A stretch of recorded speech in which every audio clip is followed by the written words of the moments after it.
ಮೇ 12ರಂದು ರಾಮನಗರ ತಾಲೂಕಿನ ಭದ್ರಾಪುರ ಗ್ರಾಮದ ಹಕ್ಕಿಪಿಕ್ಕಿ ಕಾಲೋನಿಯಲ್ಲಿ ಖುಷಿ ಎಂಬ ಬಾಲಕಿಯ ಕೊಲೆ ನಡೆದಿತ್ತು.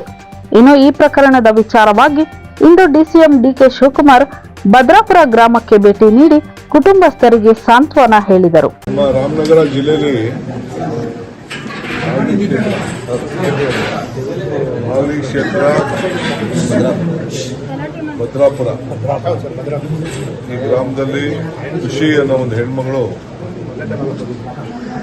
ರೈಲ್ವೆ ಟ್ರ್ಯಾಕ್ನಲ್ಲಿ ಬಿದ್ದಿದ್ದು ಮಾಹಿತಿ ಗೊತ್ತಾಗಿದೆ. ಇದು ಮೇಲ್ನೋಟಕ್ಕೆ ತಲೆಗೆಲ್ಲ ಹೊಡೆದಾಕಿದ್ದು ಎಲ್ಲ ದಾಖಲೆಗಳೆಲ್ಲ ಕೂಡ ಇದೆ. ಸೊ ಬಹಳ ಅನುಮಾನಾಸ್ಪದವಾದಂಥ ಇದೊಂದು ಕೊಲೆ ಕೇಸನ್ನು ಈಗಾಗಲೇ ನಮ್ಮ ಪೊಲೀಸರು ರಿಜಿಸ್ಟರ್ ಮಾಡಿಕೊಂಡಿದ್ದಾರೆ. ನಾನು ಕುಟುಂಬದವರು ಮತ್ತು ಊರಿನ ಕೆಲವು ಪ್ರಮುಖರು ಕೇಳಿದೆ. ಅವ್ರು ಯಾರ ಮೇಲೂ ಅನುಮಾನ ಇಲ್ಲ ಅಂತ ಹೇಳ್ತಾ ಇದ್ದಾರೆ.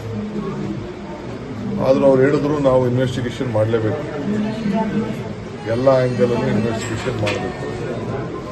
ಈಗಾಗಲೇ ತನಿಖೆ ನಮ್ಮ ಡಾಕ್ಟರ್ಸ್ ಕೂಡ ಪೋಸ್ಟ್ ಮಾರ್ಟಮ್ ಕಳಿಸಿ FSL ರಿಪೋರ್ಟ್ಗೆ ನಮ್ಮ ಪೊಲೀಸ್ ಅಧಿಕಾರಿಗಳು ಕಾಯ್ತಾ ಇದ್ದಾರೆ.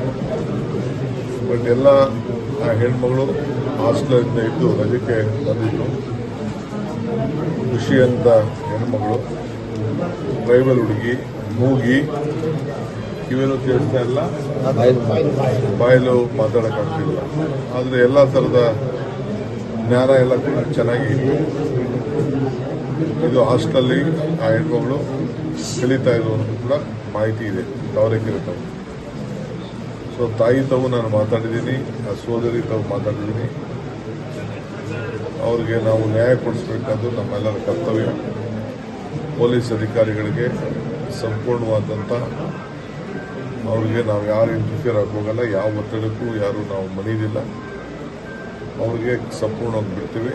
ಇನ್ವೆಸ್ಟಿಗೇಷನ್ ಎಲ್ಲ ಆ್ಯಂಗಲಲ್ಲೂ ಮಾಡಲಿ. ಊರೊಂದೋ ಯಾರ್ದೋ ಇದು ಮಿಸ್ಯೂಸ್ ತಲೆ ಮೇಲೆ ಏಟು ಬಿದ್ದಿರೋದು ಎಲ್ಲ ಕೂಡ ತಲೆಗೆ 3-4 ಕಡೆ ಏಟು ಬಿದ್ದಿರೋದೆಲ್ಲ ಮಾಹಿತಿ ಎಲ್ಲ ಫೋಟೋಗ್ರಾಫ್ಸ್ ಎಲ್ಲ ಇದೆ. ಕಂಪ್ಲೀಟ್ ವಿಡಿಯೋನ ಎಲ್ಲ ಆ್ಯಂಗಲಲ್ಲೂ ಮಾಡಿದ್ದಾರೆ. ಸೊ ತನಿಖೆ ಮಾಡ್ತಾರೆ. ತನಿಖೆ ಮಾಡಿ ಅವ್ರಿಗೆ ನ್ಯಾಯ ಒದಗಿಸುವಂಥ ಕೆಲಸ ಮಾಡ್ತೀವಿ. ಗಾಯದ ಗುರುತುಗಳಿದೆ ಅಂತ ಹೇಳ್ತಾ ಇದ್ದಾರೆ. ಇದು ಅತ್ಯಾಚಾರದ ಪ್ರಕರಣ ಅಂತ ಹೇಳ್ತಾ ಇದ್ದಾರೆ. ಅನುಮಾನ ಇದ್ರು ನಾವೊಂದು ಪರಿಹಾರನ ಕೂಡ ಕೊಡಬೇಕು ಅಂತ ಹೇಳಿ ನಮ್ಮ ಪಂಚಾಯತಿ ಮತ್ತು ಸರ್ಕಾರ ಒಪ್ಪಿದಂಥ ಆ ಹೆಣ್ಮಗಳು ತಾಯಿಗೆ ಒಂದಷ್ಟು ಪರಿಹಾರ ಕೂಡ ನಾವು ಕೊಟ್ಟಿದ್ದೇವೆ. ಅದು ಅವರ ಅಕೌಂಟ್ಗೆ ನೇರವಾಗಿ RTGS ಮಾಡೋದು ಕೆಲಸ ಮಾಡ್ತೀವಿ. ಇದು ನೀವೇನು ಹೇಳ್ತಾ ಇದ್ರಲ್ಲ, ಎಲ್ಲ ಆ್ಯಂಗಲ್ ಅಂತಂದರೆ ನಾವೆಲ್ಲ ಆ್ಯಂಗಲ್ ನೋಡ್ತೀವಿ. ಇದು ದ್ವೇಷನ, ಸಂಬಂಧನ, ರೇಪ ಇಲ್ಲ ಏನಾದ್ರು ಬೇರೆ ಥರದಲ್ಲಿ ಏನಾದ್ರು ಹೆಚ್ಚು ಕಮ್ಮಿ ಅಂತ ಎಲ್ಲ ಆ್ಯಂಗಲಲ್ಲೂ ಪೊಲೀಸರು ನೋಡೋಕ್ಕೆ ಯಾರು ಹೇಳಿದ್ದೇವೆ ಅವರ ಕೆಲಸ ಮಾಡಿದ್ದಾರೆ. ಪೋಸ್ಟ್ ಮಾರ್ಟಮ್ ಮಾಡಲಿ ಅಂತ ಇದ್ದು ಪೋಸ್ಟ್ ಮಾರ್ಟಮ್ ಮಾಡಿದ್ರೆ ದಫನ್ ಈ ಥರ ಮುಗಿದಿದೆ.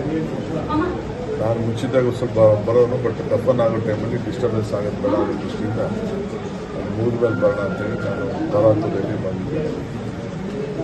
ಸೊ ನಮ್ಮ ಕೈಲಿ ಏನು ನ್ಯಾಯ ಒದಗಿಸ್ಕೊಳ್ಬೇಕು ಆ ಕೆಲಸ ಮಾಡ್ತೀನಿ.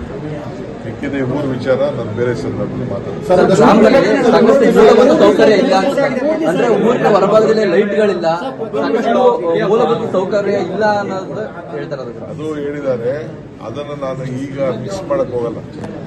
ಅದನ್ನ ಏನು ಮೂಲಭೂತ ಸೌಕರ್ಯ ವ್ಯವಸ್ಥೆ ಮಾಡಬೇಕು ಅದಕ್ಕೆಲ್ಲ ಮಾಡೋಂಥ ವ್ಯವಸ್ಥೆ ನಾವು ಮಾಡ್ತೀವಿ. ಬೇಕಾದಷ್ಟು ಇನ್ವೆಸ್ಟಿಗೇಷನ್ ನಡೀತಾ ಇದೆ. ಅದನ್ನು ನಾನು ಪೊಲೀಸ್ ಅವರೇ ನಿಮ್ಮ ಹತ್ರ ಮಾತಾಡ್ತಾರೆ. ನಾನು ಅದಕ್ಕೆ ಮಾತಾಡಕ್ ಹೋಗಲ್ಲ. ಬೇಕಾದಷ್ಟು ಅವ್ರಿಗೆ ಅಂತ ಏನೇನು ಅನುಮಾನ ಇದೆ ಅದನ್ನೆಲ್ಲ ಆಕ್ಟ್ ಮಾಡ್ತಾ ಇದ್ದಾರೆ. ಇದನ್ನು ನಾನು ಅದನ್ನು ಡಿಸ್ಕೌಸ್ ಮಾಡೋಕ್ಕಾಗಲ್ಲ. ಪೊಲೀಸ್ ಅವರು